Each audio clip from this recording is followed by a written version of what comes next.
Assalamualaikum warahmatullahi wabarakatuh.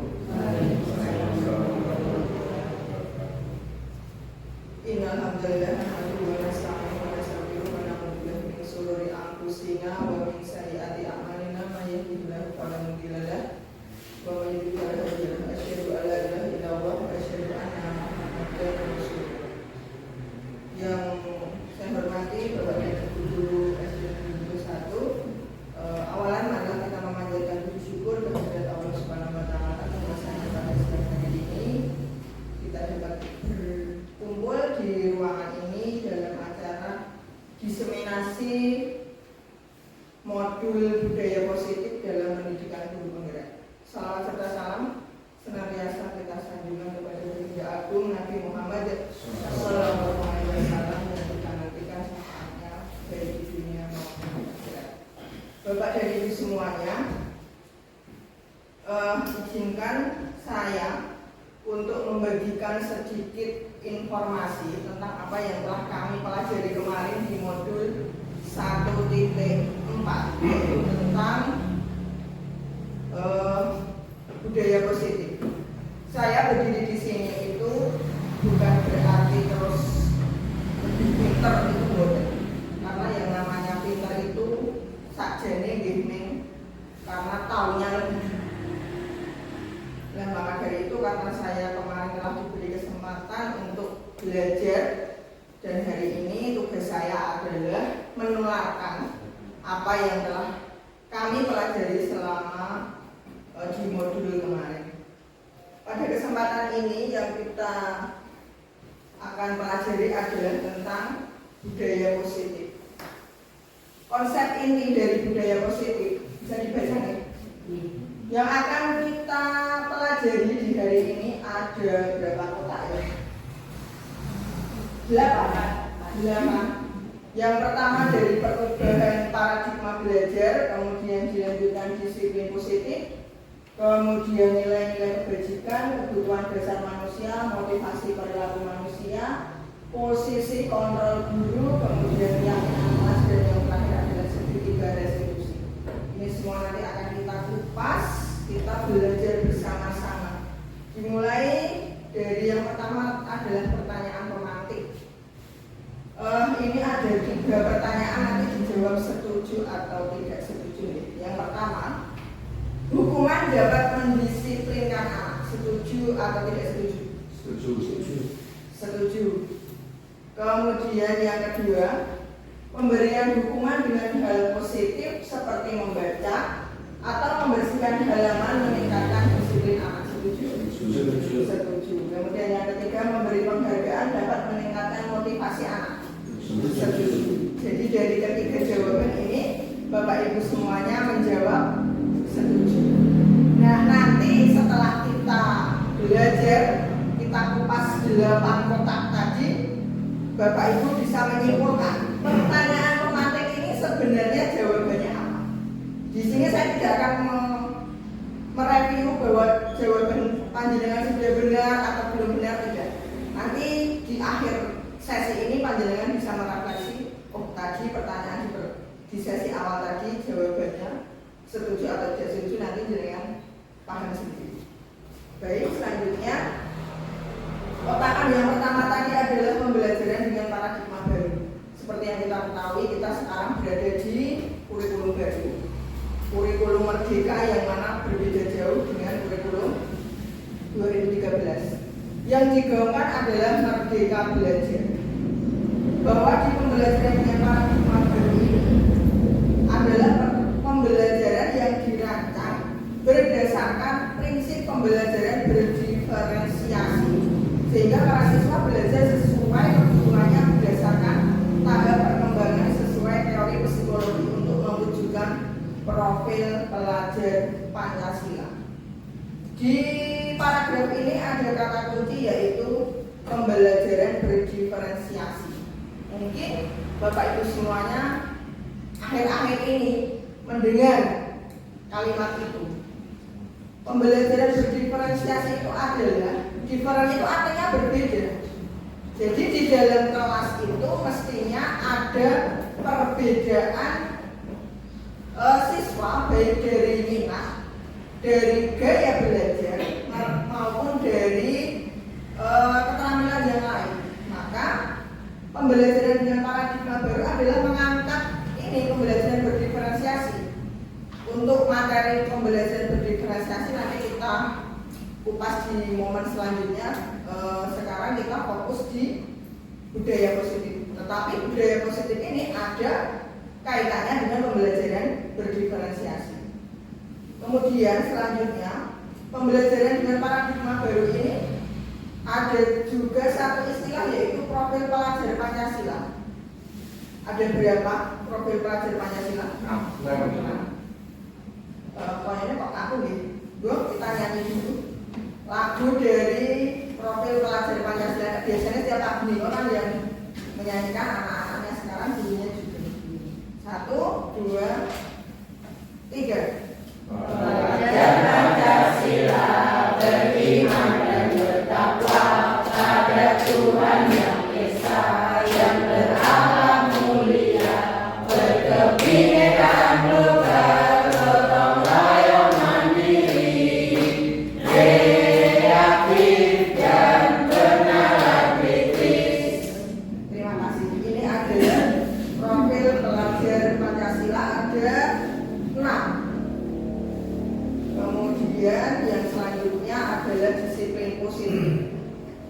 Disiplin positif, disiplin itu berasal dari kata disiplina yang artinya adalah belajar. Disiplin mengacu pada disiplin diri yang memiliki tanggung jawab terhadap apa yang dilakukannya berdasarkan nilai-nilai yang diyakini. Kemudian disiplin positif merupakan salah satu cara penerapan disiplin yang bertujuan untuk menumbuhkan kesadaran serta memberdayakan peserta didik tanpa penghargaan, ribet, ancaman, atau hukuman. Jadi diulang, disiplin positif merupakan salah satu cara penerapan disiplin yang bertujuan untuk menumbuhkan kesadaran serta memberdayakan peserta didik tanpa penghargaan atau ribet, ancaman, atau hukuman. Sampai di sini paham? Kemudian selanjutnya, sebagai pendidik, tujuan kita adalah menciptakan peserta didik yang menciptakan disiplin diri sehingga mereka berperilaku mengacu kepada nilai-nilai kebajikan universal dan memiliki motivasi intrinsik dalam perubahan perilaku ke arah yang lebih baik. Ini kan menjadi tugas kita. Di samping kita mentransfer pengetahuan, kita menuntun anak-anak untuk menebalkan garis-garis laku yang ada di diri anak. Kita juga berkewajiban untuk menuntunnya dalam hal nilai-nilai kebajikan universal. Untuk yang slide selanjutnya yaitu tentang nilai-nilai kebajikan. Ini bagian dari disiplin positif tadi, karena di disiplin positif adalah penekanannya kita bisa menuntun anak melakukan nilai-nilai kebajikan. Dan nilai-nilai kebajikan ini adalah sifat-sifat positif manusia yang merupakan tujuan mulia yang ingin dicapai setiap individu. Nilai-nilai tersebut bersifat universal dan lintas bahasa, suku bangsa maupun latar belakang. Dengan menaikkan nilai-nilai kebajikan yang diyakini seseorang, maka motivasi intrinsiknya akan terbangun sehingga menggerakkan motivasi dari dalam untuk mencapai tujuan mulia yang diinginkan. Jadi ini ada motivasi dari dalam, bukan karena takut dihukum, bukan karena mengharapkan reward atau hadiah. Yang selanjutnya, nilai-nilai kebajikan yang ingin dicapai oleh setiap anak Indonesia kita kenal dengan profil pelajar Pancasila. Jadi apa profil pelajar Pancasila? Ya ini nilai-nilai kebajikan yang ingin dicapai oleh setiap anak di Indonesia. Jadi harapannya adalah anak-anak di Indonesia, murid-murid kita itu mempunyai nilai-nilai kebajikan yang dikenal dengan profil pelajar Pancasila yang terdiri dari berapa elemen tadi? Nah, yang selanjutnya Untuk nilai-nilai kebajikan, yaitu nilai yang disepakati bersama, lepas dari suku bangsa, agama, bahasa maupun latar belakang, dimulai dari profil pelajar Pancasila. Di situ seperti yang sudah kita nyanyikan di depan tadi, nilai-nilai kebajikan dari profil pelajar Pancasila adalah beriman dan bertakwa kepada Tuhan Yang Maha Esa, serta berakhlak mulia, berkebinekaan global, gotong royong, mandiri, kreatif, dan bernalar kritis. Ini nilai-nilai kebajikan dari profil pelajar Pancasila. Kemudian nilai-nilai kebajikan dari IBO Primary Years Program atau PVP itu ada toleransi, rasa hormat, integritas mandiri, menghargai, antusias, empati, keingintahuan, kreativitas, kerjasama, komitmen, dan percaya diri. Kemudian nilai kebajikan yang ketiga yaitu tentang keterampilan hidup atau life skill, itu meliputi dapat dipercaya, lurus hati, pendengar yang aktif, tidak merendahkan orang lain, dan memberikan yang terbaik dari dini. Maksudnya sejak dini. Jadi inilah nilai-nilai kebajikan yang menjadi PR kita. Anak-anak kita itu memiliki nilai-nilai seperti ini. Selain yang profil pelajar Pancasila adalah sifatnya wajib. Kemudian yang selanjutnya tentang kebutuhan dasar manusia. Kalau dulu kita sekolah nih kok pelajarannya ada kebutuhan pokok, kebutuhan primer, dan sekunder. Tapi di dalam pendidikan ini ada istilah yaitu kebutuhan dasar manusia. Apakah kebutuhan dasar manusia itu? Yaitu segala sesuatu yang kita lakukan untuk mendapatkan apa yang kita inginkan. Seluruh tindakan yang kita lakukan memiliki tujuan tertentu, dan semua usaha terbaik yang kita lakukan adalah dalam rangka agar kebutuhan dasar terpenuhi dengan baik.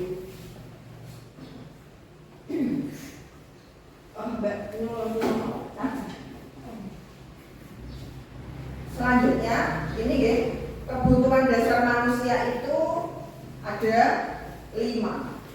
Yang pertama adalah apa nih Bu? Bertahan hidup.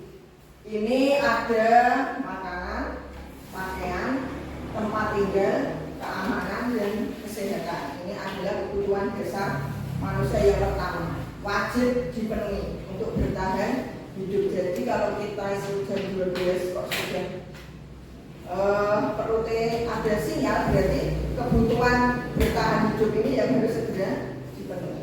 Oke. Kemudian yang kedua,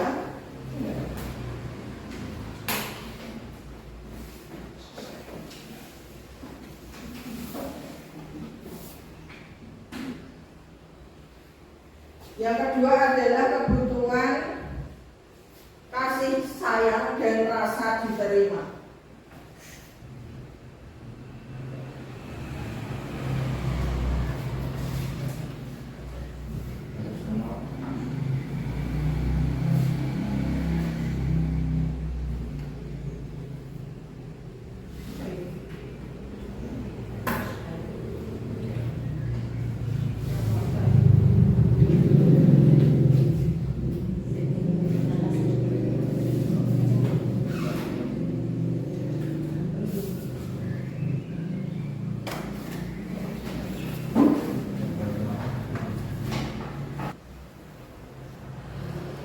Yang kedua yaitu kebutuhan kasih sayang dan rasa diterima. Kebutuhan yang kedua ini meliputi rasa diterima, dipedulikan, berbagi, kerjasama, menjadi bagian dari kelompok. Kemudian yang ketiga adalah penguasaan. Kebutuhan yang ketiga adalah penguasaan. Ini meliputi harga diri, keinginan untuk dianggap, memimpin, berprestasi, diakui dan didengar. Kemudian kebutuhan yang keempat yaitu kebebasan. Ini ada mandiri, memiliki pilihan, mencoba hal baru, mampu mengendalikan arah dirinya. Dan kebutuhan yang terakhir adalah kesenangan, yaitu meliputi bermain, humor, antusiasme, dan tertawa. Jadi kenapa kita mempelajari kebutuhan dasar manusia ini? Pada dasarnya anak-anak kita kelima-limanya ini harus terpenuhi. Jadi nanti salah satu kebutuhan mereka tidak terpenuhi, maka anak-anak itu dipastikan di kelas mesti dia berbeda dengan teman-teman.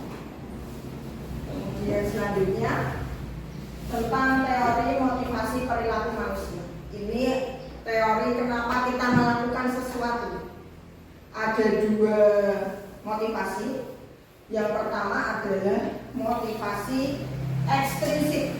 Motivasi ekstrinsik itu adalah motivasi yang berasal dari luar diri kita.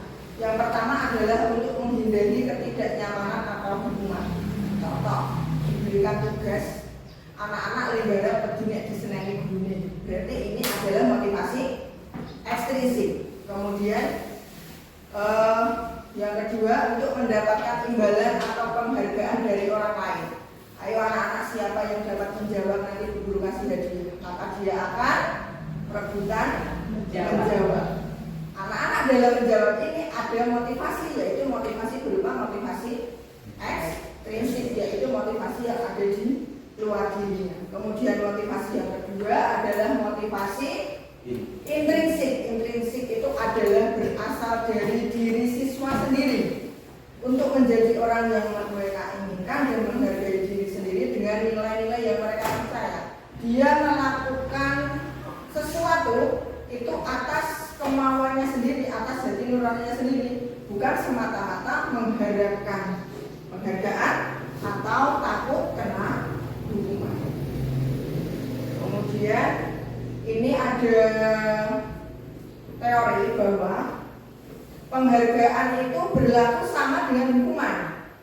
Dalam arti meminta atau membujuk seseorang melakukan sesuatu untuk memenuhi suatu tujuan tertentu dari orang, meminta atau membujuk. Dorongannya eksternal dan akan ada faktor ketergantungan. Jadi misal kita memberikan tugas nanti tidak mengerjakan kok ada hukuman, maka anak-anak mesti akan mengerjakan karena dia takut dengan hukuman. Kalau tidak ada hukuman, orang garap karena dia tidak ada sanksi yang akan diberikan oleh gurunya. Pun sama dengan penghargaan, jadi sifat antara hukuman dan penghargaan ini sama-sama membuat anak atau orang itu bergantung untuk melakukan sesuatu. Kemudian selanjutnya ada 3 istilah baru yang akan kita pelajari: hukuman, konsekuensi, dan restitusi. Itu satunya meloncat. Hukuman ini ada perbedaan di 3 kata ini. Untuk yang hukuman itu tidak terencana, tiba-tiba. Kemudian murid tidak tahu apa yang akan terjadi atau tidak dilibatkan.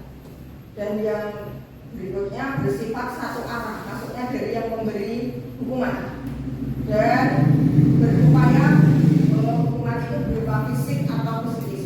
Ayo yang tidak memakai sepatu dijemur 1 hari di halaman, seperti itu hukuman ini. Kemudian yang kedua, konsekuensi. Ini perbedaannya agak tipis dengan hukuman. Kalau konsekuensi itu adalah terencana, disepakati sesuai aturan, kemudian murid tetap dibuat tidak nyaman, dan sikap guru selalu memonitor murid. Kemudian yang ketiga adalah restitusi, yaitu proses menciptakan kondisi bagi murid untuk memperbaiki kesalahan. Dan yang keduanya proses kolaboratif yang mengajarkan murid untuk mencari solusi sendiri. Jadi bisa disimpulkan dari ketiga ini kira-kira yang paling bagus adalah restitusi. Jadi anak jika kebutuhan dasarnya 5 tadi tidak terpenuhi, maka si anak dia akan berbeda dengan anak yang lain.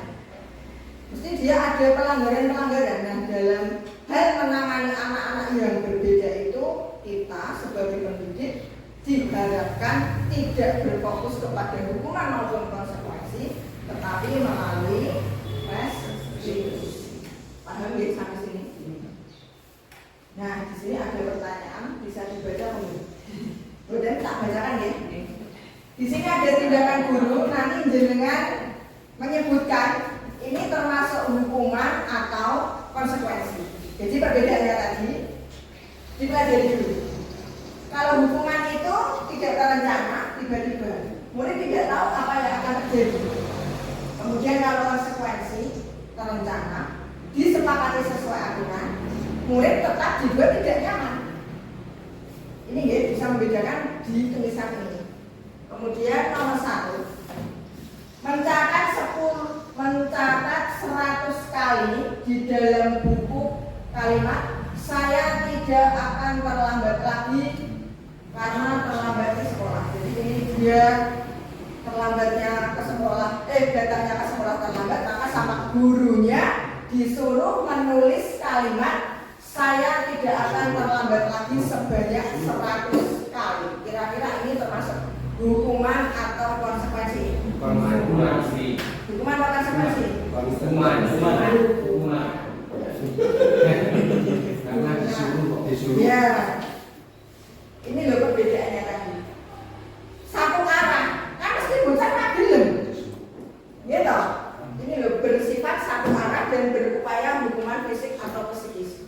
Kemudian selanjutnya, lari mengelilingi lapangan basket 2 kali karena terlambat hadir di sekolah. Hukuman atau konsekuensi? Ada yang menjawab konsekuensi? Konsekuensi. Hukuman atau konsekuensi? Ini hukuman. Lari mengelilingi lapangan ini hukuman. Kemudian yang ketiga, membersihkan coretan yang dibuatnya di meja tulis. Konsekuensi karena tadi mau ngorek terus membersihin. Bisa membedakan? Gitu. Kemudian murid diminta untuk push up 15 kali karena tidak menggunakan masker ke sekolah. Menggantikan kertas tugas teman yang telah dicoret-coret. Konsekuensi. Sudah bisa membedakan tak? Kemudian berjemur di lapangan basket pukul 12 siang karena mengobrol dengan teman. Hukuman. Murid diminta bertelanjang kaki sepanjang hari karena tidak menggunakan sepatu warna hitam sesuai peraturan sekolah. Hukuman. Berdiri di depan kelas sambil mengangkat kaki satu karena tidak menjawab pertanyaan. Hukuman. Dan yang terakhir, membersihkan tumpahan air di meja tulis karena simbol apa yang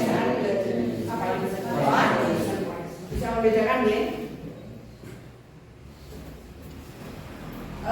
Yang berikutnya, konsep disiplin dengan identitas gagal. Untuk konsekuensi itu penguatannya jangka pendek, perlu monitoring berkelanjutan, murid menghormati peraturan, kehilangan waktu untuk memenuhi kesalahan. Jadi tidak berkelanjutan, yang sedilit. Misal anak menumpahkan air yang ada di sini, dibersihkan ya sudah, kan berarti tidak berlanjut seperti itu. Kemudian kalau restitusi itu murid bertanggung jawab atas perilakunya.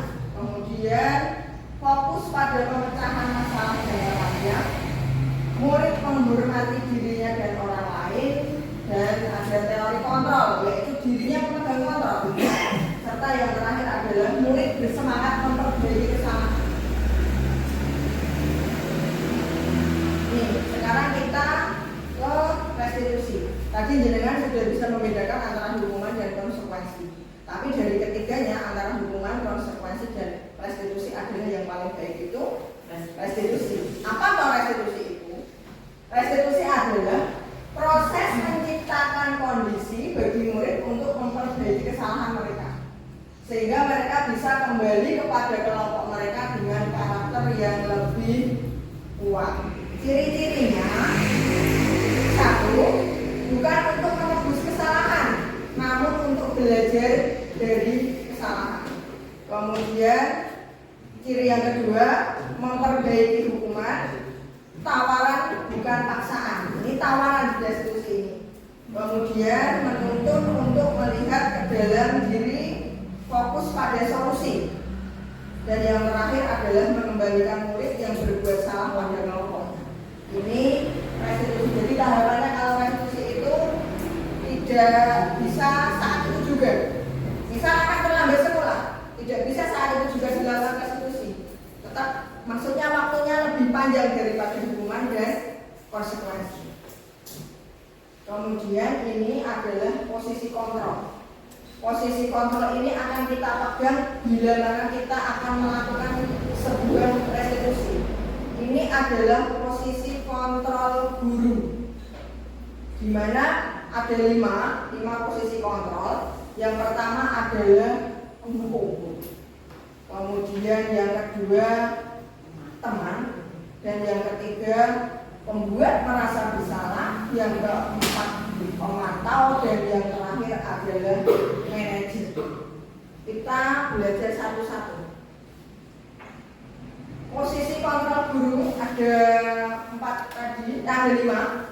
Di sini kasusnya adalah ada salah satu siswa tidak memakai atribut lengkap saat upacara bendera. Ini sering kita temui.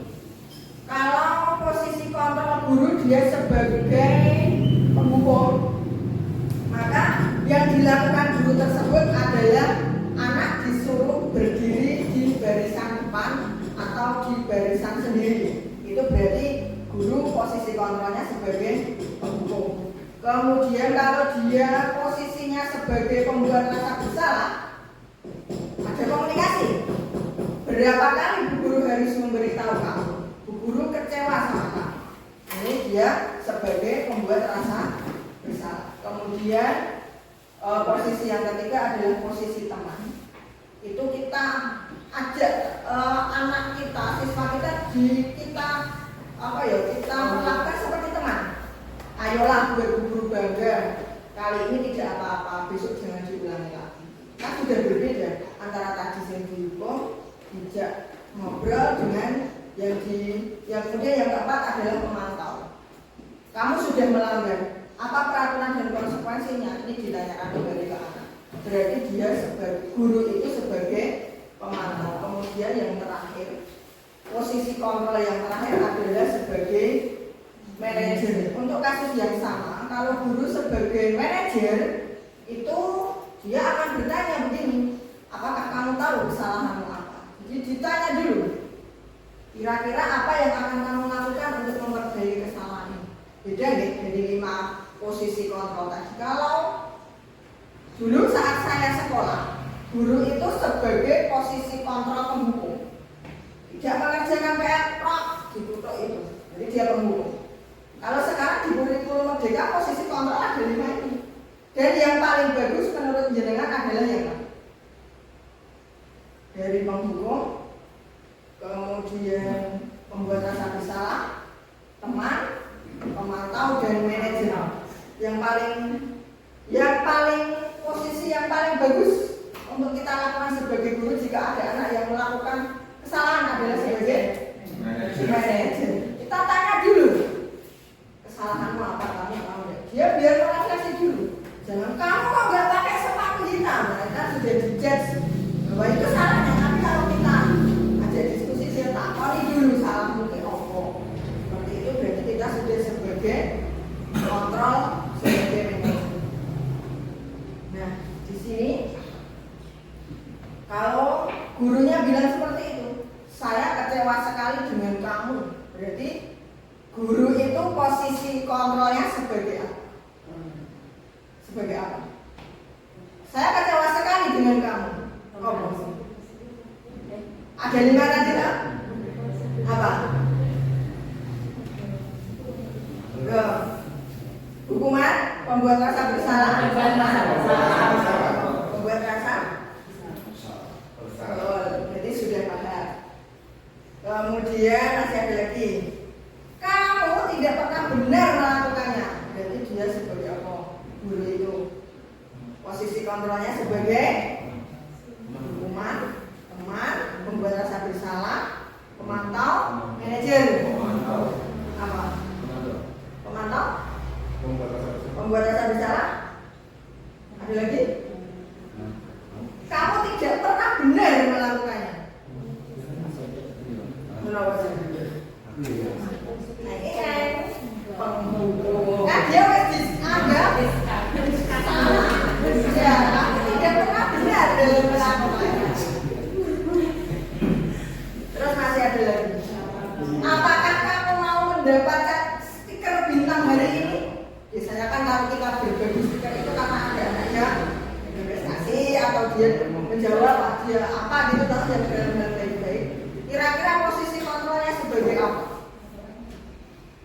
Apa? Yang bisa jawab? Pemantauan atau ini ya? 5 tadi. Mendukung, teman. Ada jawaban lain? Antara Pemantauan. Manajer seperti ini.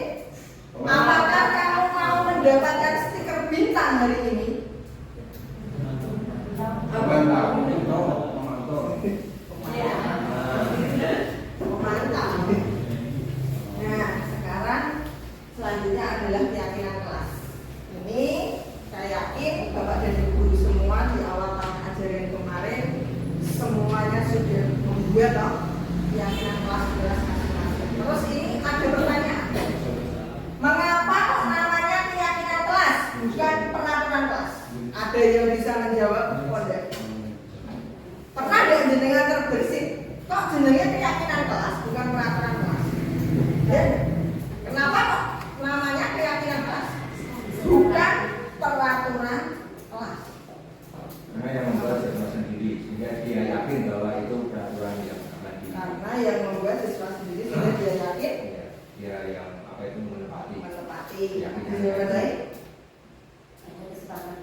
Kesepakatan. Oke, nanti akan tahu jawabannya. Sekarang ada kalimat seperti ini. Mengapa kita memiliki peraturan harus menggunakan helm bila mengendarai roda 2? Ini peraturan, Bu. Bukan keyakinan, toh? Iya, toh? Kemudian, mengapa kita memiliki peraturan harus datang tepat waktu pada saat mengikuti pelatihan? Iya, bukan keyakinan. Jadi bisa membedakan. Bisa menyimpulkan kenapa namanya bukan peraturan kelas. Bukan peraturan kelas, tetapi keyakinan kelas. Kata berpihak. Nah, seperti itu. Apa yang tadi disampaikan oleh Pak Anto sudah benar, deh. Kalau keyakinan kelas itu merupakan apa ya? Kesepakatan dari siswa-siswa semuanya itu muncul dari diri anak, bukan karena terpaksa. Karena seperti yang kita tahu, kita berkendara memakai helm itu ya untuk diri polisi bukan semata-mata untuk melindungi kepala, untuk keselamatan. Nanti nggak ketilang gimana seperti itu. Jadi kita sudah mendapatkan kesimpulan kenapa namanya adalah keyakinan kelas. Di dalam membuat keyakinan kelas ini ada tahapan seperti ini, yaitu bersifat abstrak, kemudian berupaya pernyataan universal dan dibuat dalam bentuk positif, serta sedikit saja agar mudah diingat. Keyakinan kelas tidak usah banyak-banyak. Nah, kemudian pakai dolar. Dan keyakinan kelas itu sesuai dengan kondisi kelas dan sekolah agar mudah diterapkan.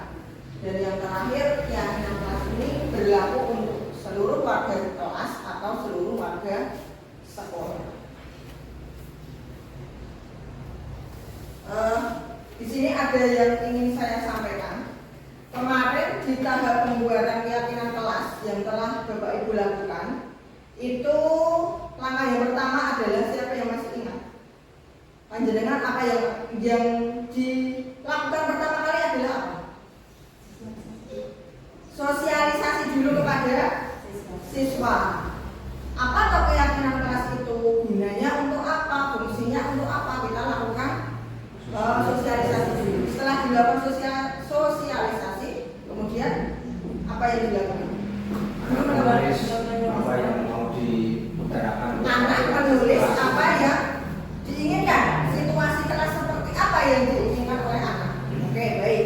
Setelah ditulis, kan masing-masing anak menuliskan. Terus apa yang dilakukan lagi setelah menuliskan? Kan ada misal satu kelas itu 20 anak, berarti ada 20 tulisan, ya toh? Terus apa yang dilakukan? Klarifikasi yang sama. Klarifikasi kita kelompokkan. Jika ada kalimat antara si A, si B, si C ada yang sama. Setelah itu Menetapkan. Itu yang kemarin kita lakukan. Nah, pesan kemarin kami sudah mempelajari di modul ini bahwa masih ada satu tahapan yang belum kita laksanakan. Jadi urutan tadi sudah benar. Anak disuruh pertama disosialisasi, terus menuliskan apa yang diinginkan dari situasi kelas, kemudian bisa ditempel di papan tulis. Jadi kalau pakai sticky note Kemudian dari post-it itu dituliskan, kan tadi dari post-it dikelompokkan. Misal ada yang tidak boleh membuang sampah sembarangan, kan ada kemungkinan sama. Disendirikan, dikelompok-kelompokkan. Kalau sudah, maka Bapak dan Ibu guru harus menuliskan apa yang menjadi tulisan dari anak-anak.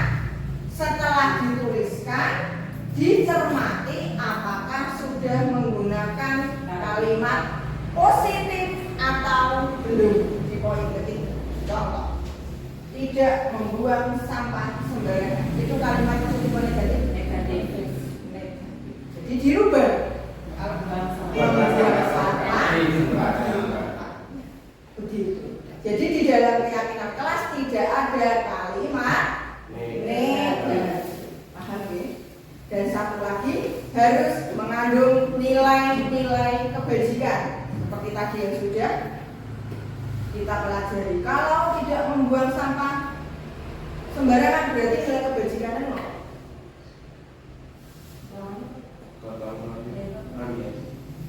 Terus ada apa?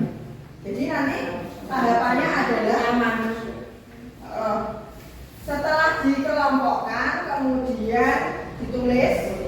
Misalkan ada enggak ya? Spidol.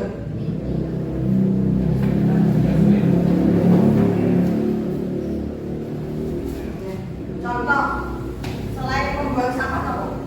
Biasanya yang ditulis anak tidak membuang sampah sembarangan. Contoh yang lain. Tidak mengerjakan tugas, bisa membayar. Datang terlambat. Apa data? Terlambat. Tepat waktu.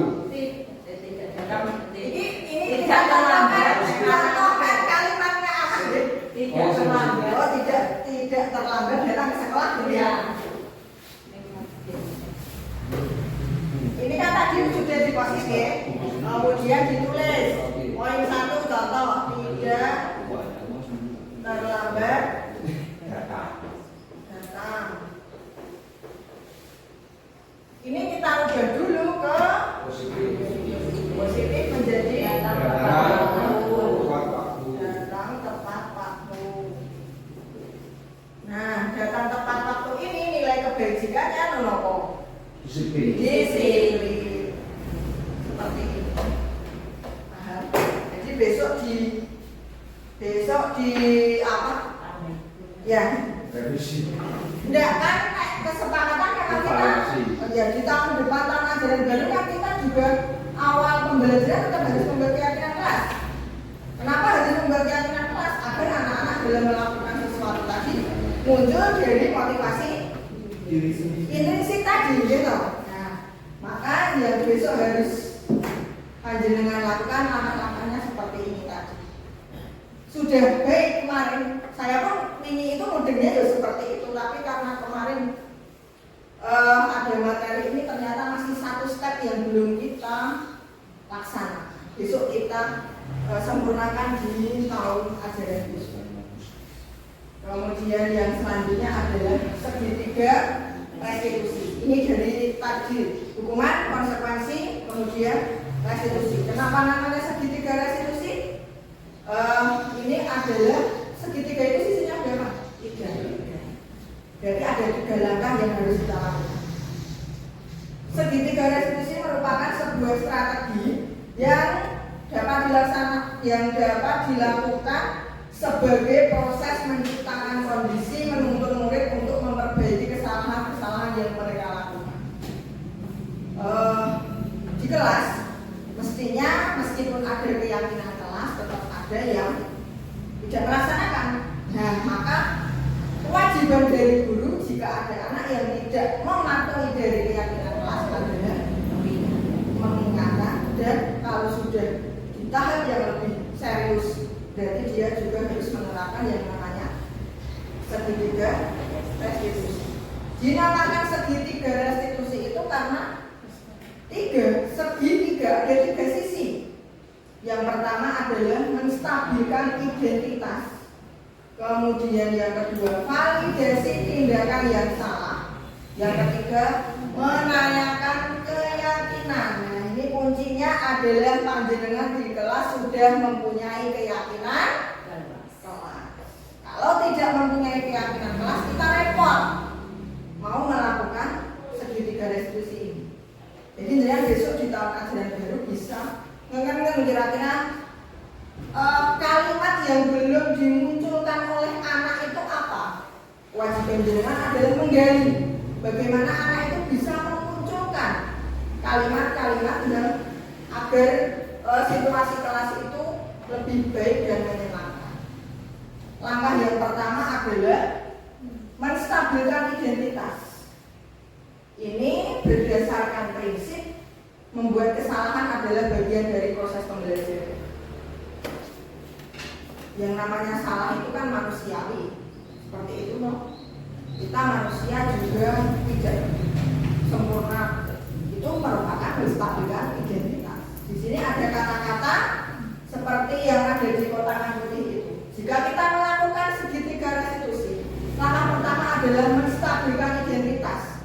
Jenengan bisa mengkomunikasikan dengan menggunakan bahasa ini. Anak-anak, berbuat salah itu wajar. Tidak ada manusia yang sempurna.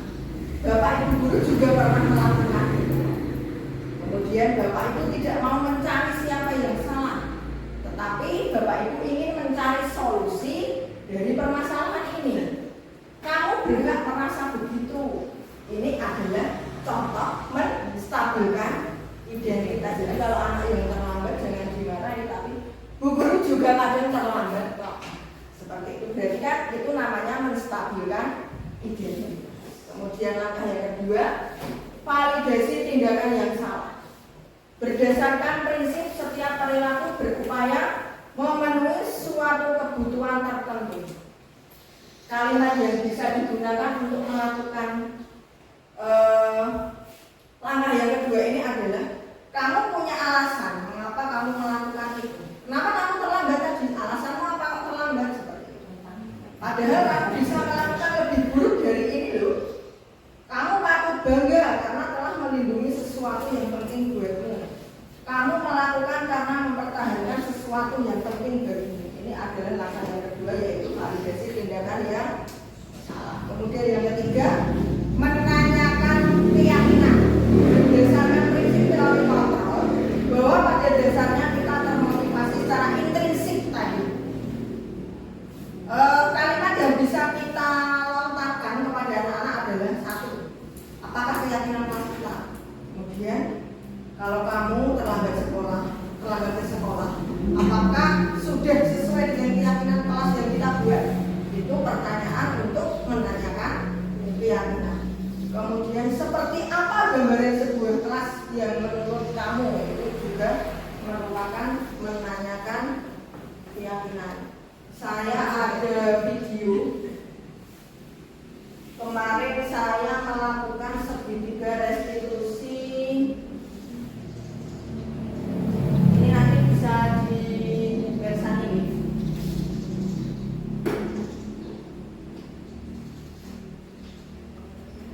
Contoh bagaimana kita melakukan segitiga restitusi.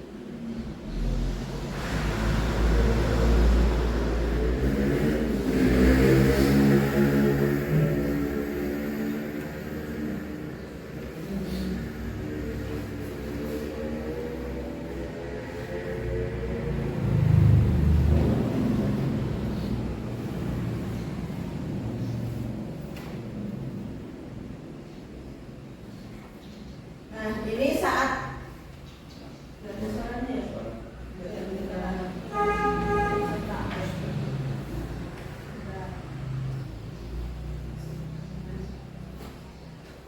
kasus ini ada anak datang terlambat saat pelajaran sudah dimulai, maka dipesani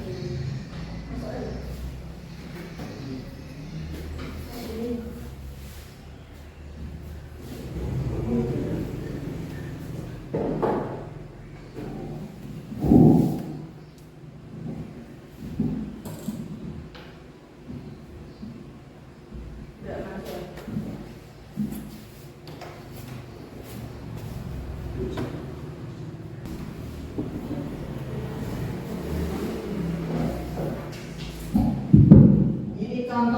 kasus segitiga restitusi, yaitu pada hari Kamis saat jam pertama kelas 16 dari matematika, seorang peserta didik bernama Jenny terlambat datang ke sekolah.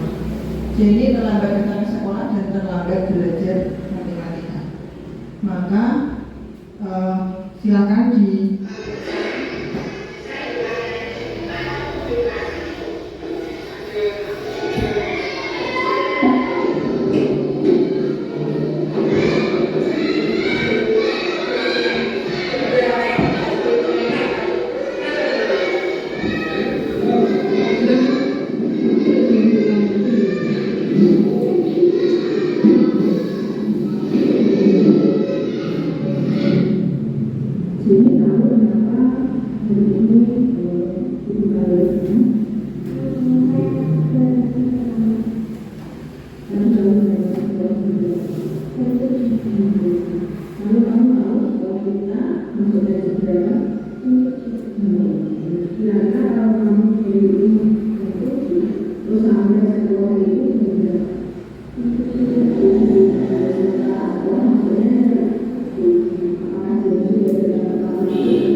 Bapak dan Ibu tadi sudah melihat contoh video yang mempraktekkan segitiga restitusi.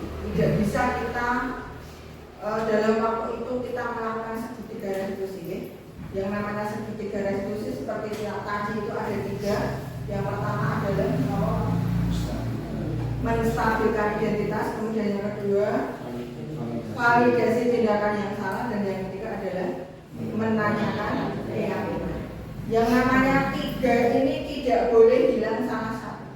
Jadi ketiga komponen ini namanya segitiga restitusi, langkahnya harus tiga ini terpenuhi semua. Jadi kalau ada anak kita yang dia itu tidak sesuai dengan keyakinan kelas yang telah disetujui, maka langkah yang panjenengan lakukan adalah kita audiensi, wawancara istilahnya apa ya, kita ngobrol tapi tidak di kelas ini, di waktu tersendiri, karena nanti kalau di depan teman-temannya mestinya dia nanti mentalnya juga akan turun. Langkah yang pertama adalah tadi menstabilkan komunitas, kita bombong dulu, jangan buat dia takut untuk kita tanya-tanya, karena kalau dia sudah takut mestinya tidak kooperatif nih. Kemudian yang kedua adalah validasi tindakan yang salah, itu kita bisa seperti di contoh tadi. Dan yang terakhir adalah menanyakan keyakinan. Ini berarti yang dapat dilakukan segitiga restitusi ini adalah anak yang belum sesuai dengan keyakinan kelas. Kalau tidak ada di keyakinan kelas, kok kita mau melakukan segitiga restitusi, apakah bisa? Tidak bisa, karena ada satu pertanyaan, apakah yang kamu lakukan sudah sesuai dengan kesepakatan kelas yang kita buatkan seperti itu? Nah, dari materi ini, jika ada anak yang melakukan bukan kesalahan, tidak sesuai dengan kesepakatan kelas, kita sebagai guru kewajibannya adalah melakukan restitusi. Pertanyaannya, jika kita telah melakukan restitusi dan tidak berhasil, maka apa yang akan panjenengan lakukan? Misal, sekian ada yang terlambat, kita lakukan segitiga restitusi. Kalau pas ngobrol itu dia sudah berjanji, saya akan edukasi, saya akan begini sehingga saya tidak datang terlambat. 2 hari lagi, 3 hari lagi, bahkan paginya dia datang terlambat lagi. Maka apa yang akan panjenengan lakukan? Tidak paling Koordinasikan dengan terus. Ada kemungkinan buatan seperti itu. Ada tak? Kita lakukan restitusi belum berhasil. Apa yang dilakukan? wawancara Dengan yang bersangkutan. Berarti tidak apa? diwawancara. Nah, benar.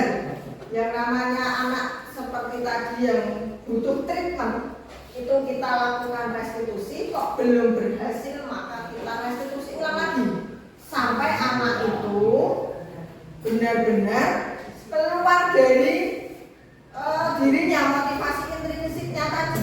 Berarti kan anak belum mau datang pagi, berarti kan dia belum ada motivasi dari dalam dirinya. Seperti itu. Jadi jangan bosan untuk melakukan restitusi agar anak itu menjadi anak yang seperti umumnya, yang seperti profil pelajar Pancasila seperti itu. Paham sampai di sini ya? Ada pertanyaan? Kalau gitu antara melakukan restitusi dan berkoordinasi dengan orang murid misalnya, mana yang lebih dilakukan? Kita ulang dulu restitusinya. Jangan sampai satu kali restitusi tidak berhasil kita koordinasi dengan orang tua. Berarti kita kan salahnya kita belum bisa menggali, belum bisa memunculkan motivasi intrinsik dari si anak. Karena dari materi tadi, jika orang itu punya motivasi intrinsik, maka dia akan melakukan sesuatu dengan senang hati tanpa mengharap penghargaan, tanpa takut untuk mendapatkan hukuman seperti itu. Paham ya? Jadi jangan bosan untuk melakukan restitusi. Sekali gagal kita lakukan. Bahkan kemarin ada pertanyaan seperti ini, teman saya itu tanya, jika ada anak yang nakal sekali dengan satu kali restitusi itu belum berhasil, maka apa yang kita lakukan? Restitusi terus sampai bosan. Pokoknya restitusi paling tidak 3 sampai 4 kali belum mendapatkan hasil, baru kita koordinasikan dengan itu ya. Jadi tugas kita adalah yang pertama memunculkan motivasi intrinsik anak. Karena kalau anak sudah punya motivasi intrinsik, mau ada gurunya, mau tidak ada gurunya, tetap semua terkondisi dengan walaupun anak-anak kita adalah anak usia SD yang notabene tetap masih membutuhkan uluran tangan dari orang-orang dewasa yang ada di sekitarnya. Seperti itu. Ada pertanyaan? Cukup ya? Tidak ada? Kemudian masih ada satu slide lagi, refleksi. Saya kepengen tahu dari apa saya sudah ngomong banyak dari awal sampai sekarang ini, tiba di sesi yang terakhir yaitu refleksi. Mas Bagus tolong diambilkan kertas di pojok.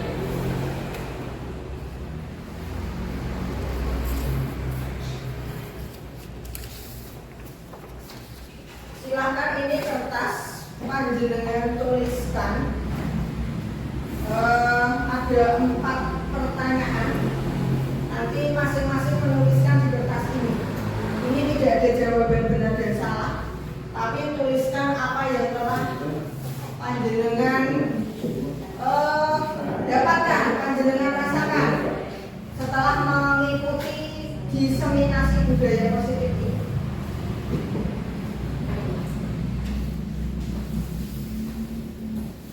Akan kami bacakan. Yang pertama, bisa dibaca betul dari belakang. Hal baru apa yang mengubah paradigma saya yang saya dapatkan? Kemudian pertanyaan yang kedua, perasaan apa yang muncul selama mengikuti sesi diseminasi, khususnya mengenai keyakinan kelas dan posisi kontrol? Kemudian yang ketiga, peran Among seperti apakah yang telah saya lakukan selama ini? Saya itu panjenengan ya. Among itu guru. Karena di dalam bukunya Ki Hajar Dewantara, guru itu pamong. Peran Among itu berarti peran guru yang telah panjenengan lakukan selama ini. Kemudian pertanyaan yang terakhir adalah, saya akan menjadi Among yang seperti apakah setelah mengikuti diseminasi ini? Monggo silahkan refleksikan tulisan Bapak Ibu, perasaannya bagaimana dengan 4 pertanyaan ini. Silahkan dituliskan di kertas yang telah saya bagikan. 5 menit cukup ya?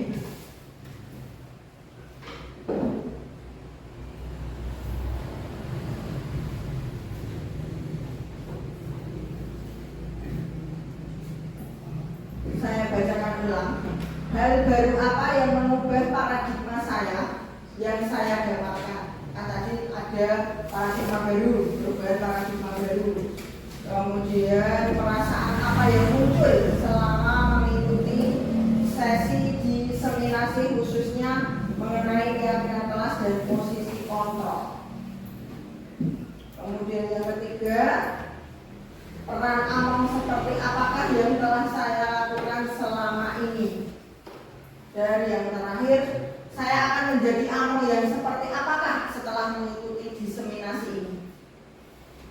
Tidak ada jawaban benar dan salah.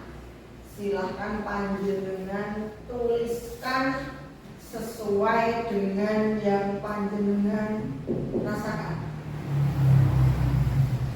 Tidak usah diberi nama. Itu nanti sebagai bukti kami merefleksi atas apa yang telah kami lakukan di diseminasi ini. 3 menit lagi.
sebelum mengakhiri sesi ini saya ingin perwakilan dari 10 orang ini untuk salah satu menyampaikan di depan apa yang panjenengan dapatkan, perasaannya bagaimana, kemudian apa yang panjenengan lakukan.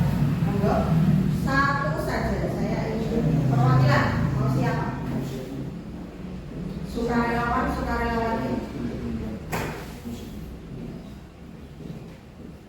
Sebelum kita mengakhiri sesi ini sudah di sesi menjelang terakhir. Sinten yang mau maju? Refleksi. Apa yang panjenengan dapatkan, perasaannya bagaimana, kemudian saya guru selama ini seperti apa dan kedepan akan seperti apa. Ini Pak. Terima kasih sekali pada kesempatan ini saya mewakili dari teman-teman yang ikut diskusi merasakan sesuatu yang lebih, karena kita mungkin di dalam pembelajaran pada anak itu kita belum tahu mengenai disiplin posisi, bagaimana cara pemecahannya, kemudian cara mengatasi jika ada timbul sesuatu yang tidak sesuai dengan keyakinan kita.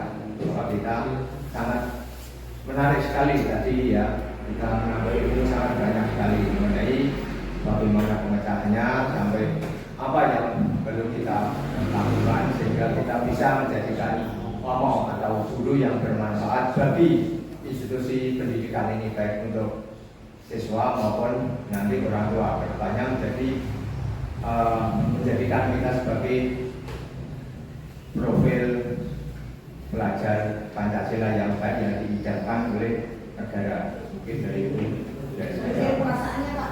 Sangat senang karena banyak sekali komentar-komentar mengenai itu disiplin positif sehingga kita bisa mengetahui bagaimana cara melakukan di dalam suatu pembelajaran jika ada sesuatu yang tidak kita inginkan, bagaimana cara kita memecahnya seperti itu. Mungkin dari saya.